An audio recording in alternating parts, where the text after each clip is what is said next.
嘉义市的成人街因为永过有3间戏院伫遮经营，互号做戏院街。在地青年就选伫遮办暗公教活动，毋但了解在地历史，也希望结合点头来带动暗时的经济活动。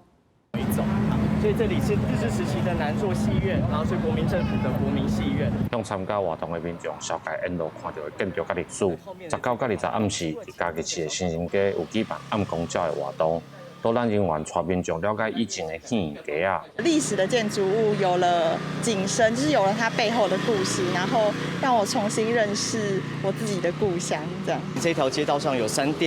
间戏院的这样一个历史，所以我们想要大家去认识不一样嘉义的街道。因为这个早期的这个成人街的历史，其实是比现在嘉义文化路更兴盛的。为了要替这条街啊，把过去闹的感觉吹回来，在地少年人组成的创新团体，串联地方点头，结合在地文化，希望用创意替家己营造无同的暗时文化。啊，那如果有一个小朋友来的店吼，我好了解讲，起码还有这种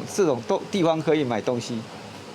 啊，有当时他要后面大汉他就会来买。其实我是想讲办这活动，希望讲大家想到嘉义市暗时无干那是只是文化路夜市啦吼，希望是扩大整个商圈的规模，然后把整个经济的发展能够延长到晚上的时候。除了街仔的导览，店家阁做伙来街仔摆摊啊，边仔大楼的楼尾顶嘛有表演的活动。主办单位表示，这是头摆伫暗时来举办这种活动，希望会当互游客甲在地人对嘉义市有无同的认捌。